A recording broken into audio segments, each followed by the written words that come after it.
जय श्री राम मित्रों, स्वागत है मित्रों आज के इस वीडियो में आपका। आज मैं आपके लिए लेकर आया हूँ विज्ञान विषय की पाठ्य योजना, जिसका प्रकरण है संतुलित आहार एवं रोग। तो देखिए फ्रेंड्स, सबसे पहले जो आपकी पाठ्य योजना डायरी है उसके ऊपर ही ऊपर आपको पाठ्य योजना का क्रमांक लगा लेना। उसके पश्चात में जिस विद्यालय में आपका प्रशिक्षण प्रोग्राम चल रहा है उस विद्यालय का आपको नाम लिख देना है। कक्षा हो जाएगी, कक्षा 6 विषय हो जाएगा आपका विज्ञान विषय, और समयावधि और कालांश वगैरह सारी खानापूर्ति आप कर लीजिए। उसके पश्चात में देखिए मैंने आपको 2 कॉलम लिखा है, शिक्षण के उद्देश्य और अपेक्षित व्यवहारगत परिवर्तन। फ्रेंड, वीडियो में आगे बढ़ने से पहले मैं एक इम्पॉर्टेंट बात मैं आपको बता दूं। अब तक आपने हमारे चैनल को सब्सक्राइब नहीं किया तो प्लीज़ चैनल को सब्सक्राइब कर लीजिए। अगर आप चैनल पर नए हैं या हमारे वीडियो को पहली बार वॉच करें या चैनल पर पहली बार ही आए हैं तो प्लीज़ चैनल को जरूर सब्सक्राइब करें, ताकि भविष्य के अंदर आपको बीएड से संबंधित सभी प्रकार के अपडेट्स व सूचनाएं सबसे पहले आपको प्राप्त हो सके हो और आपको बीएड से संबंधित किसी भी प्रकार की समस्या का सामना नहीं करना पड़े। तो प्लीज़ चैनल को जरूर सब्सक्राइब करें और घंटी वाले आइकन को ऑन कर लें, ताकि आपको सारी सूचनाएं वहाँ पर मिल सके। तो देखिए फ्रेंड, मैंने आपको 2 कॉलम लिखा है, शिक्षण के उद्देश्य और अपेक्षित व्यवहारगत परिवर्तन। तो मैंने आपको 6 शिक्षण के उद्देश्य लिखा दिया और उससे संबंधित अपेक्षित व्यवहारगत परिवर्तन भी ध्यानपूर्वक लिखा दिए। तो ध्यानपूर्वक आप इन सभी को कंप्लीट कर लीजिए।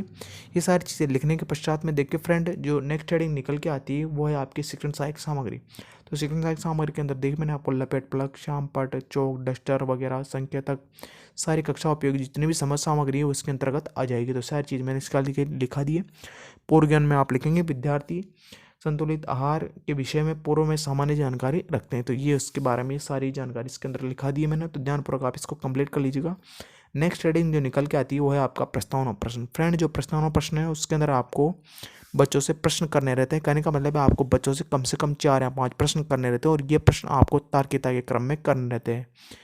तार्किकता का मतलब है एक प्रश्न को दूसरे प्रश्न से जोड़ते हुए आपको बच्चों से ये प्रश्न पूछने रहते हैं। जिस प्रकार से मैंने प्रश्न पूछे हैं या प्रश्न लिखा है मैंने आपको, उस प्रकार से आप इन प्रश्नों को ध्यानपूर्वक लिख लीजिए। और देखिए मैंने अंत के अंदर एक ऐसा प्रश्न पूछा है जिसका बच्चे उत्तर नहीं दे पाएंगे, और वो प्रश्न ही आपका क्या हो जाएगा, एक प्रकार से समस्यात्मक प्रश्न हो जाएगा, और समस्यात्मक प्रश्न ही आपका क्या हो जाएगा, प्रकरण हो जाएगा।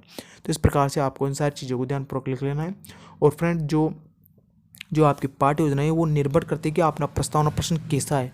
अगर आपका प्रस्तावना प्रश्न अच्छा है तो आपकी पाठ्य योजना भी अच्छी बन के आएगी। कहने का मतलब जितना अच्छा आप प्रस्तावना प्रश्न तैयार करेंगे आपकी पाठ्य योजना उतनी प्रभावपूर्ण है, उतनी अच्छी बन के निकल कर आएगी। तो इस प्रकार से आप इन सारी चीज़ों को कंप्लीट कर लीजिएगा। ये सारी चीज़ें कंप्लीट करने के पश्चात जो नेक्स्ट स्टडी निकल के आती है आपकी वो है प्रस्तुतिकरण। प्रस्तुतिकरण के अंदर देखिए आपको 5 कॉलम तैयार कर लेने हैं।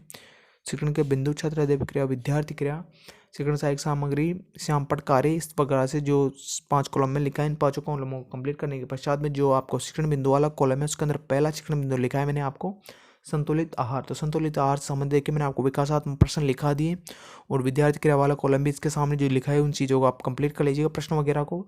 और जो छात्र अध्यापक कथन है उसके अंदर देखिए मैंने आपको संतुलित आहार है, संतुलित आहार किसे कहा जाता है उसकी मैंने आपको डेफिनेशन लिखा है कि संतुलित आहार क्या है और आहार किसे कहा जाता है, वो सारी जानकारी मैंने इसके अंदर दे दी है। तो ध्यानपूर्वक आप इन सभी को कंप्लीट कर लीजिए।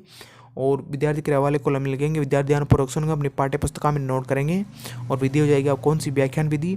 और जो श्यामपट कार्य, इसकी श्यामपट कार्य को भी आप कंप्लीट कर लीजिए ब्लैक चार्ट लगा के। जो मैंने आपको चाहता है अध्यापक कथन लिखा है इसमें से आप महत्वपूर्ण बिंदुओं को श्यामपट कार्य के रूप में लिख लीजिएगा। नेक्स्ट जो शिक्षण का बिंदु आता है वो है मोटापा। तो मोटापा शिक्षण के बिंदु से संबंधित देखिए मैंने आपको विकासात्मक प्रश्न भी इसका लिखा है, लेगा विकासात्मक प्रश्नों को आप ध्यानपूर्वक लिख लीजिए। इन विकासात्मक प्रश्नों के उत्तर बच्चे दे देंगे, तो ध्यानपूर्वक आप इन सभी को कंप्लीट कर लीजिएगा। और इससे संबंधित देखिए मैंने आपको जो श्यामपट कार्य है उस श्यामपट कार्य को भी आप लिख लीजिए। जो छात्र अध्यापक कथन में लिखाऊंगा उस छात्र अध्यापक कथन में से आप महत्वपूर्ण बिंदुओं को छांट लीजिएगा और इसके अंदर आप उनको लिख दीजिएगा। नेक्स्ट देखिए मैंने आपको जो द्वितीय शिक्षण बिंदु मोटापा लिखा है उससे संबंधित देखिए जो भी सारी चीज़ें लिखा है, इसका जो छात्र अध्यापक कथन है उस छात्र अध्यापक कथन को आप ध्यानपूर्वक इसके अंदर लिख लीजिए। जो भी महत्वपूर्ण चीज़ें मैंने इसके अंदर लिखा दी है ध्यानपूर्वक आप इन सभी को कंप्लीट कर लीजिएगा। फ्रेंड देखिए ये सारी चीज़ें लिखने के पश्चात में जो नेक्स्ट जो आपका जो आता है वो है आपका बोधात्मक प्रश्न। जो बोध प्रश्न के बारे में सामान्य जानकारी में आपको दूँ, जो बोध प्रश्न होते हैं वो छात्र अध्यापक अध्यापिका द्वारा इसलिए पूछा जाता है ताकि आपने जो विषय वस्तु बच्चों को पढ़ाया इसमें बच्चे का ध्यान इधर उधर भंग नहीं हो या एकाग्रचित होकर उसका ध्यान विषय पर या वस्तु पर लगा रहे, या जो आप विषय वस्तु पढ़ा रहे उस पर लगा रहे। इस वजह से ये बोधात्मक प्रश्न आपके द्वारा बच्चों से पूछे जाते हैं। नेक्स्ट जो शिक्षण का बिंदु आता है वो है अभावजन्य रोग।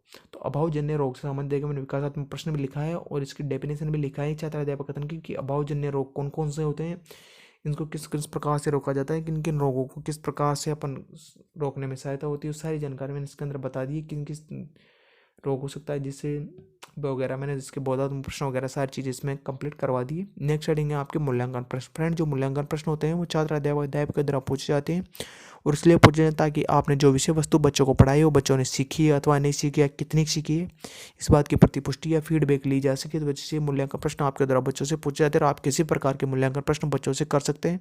लघुतरात्मक, लघुतरात्मक, निबंधात्मक, बहुविकल्पात्मक, किसी भी प्रकार के प्रश्न आप बच्चों से कर सकते हैं। अंत के अंदर आप बच्चों को गृह कार्य दीजिए, गृह कार्य से दीजिए जिस घटना इस तरह से आपने अध्ययन कार्य करवाए। Thanks for watching.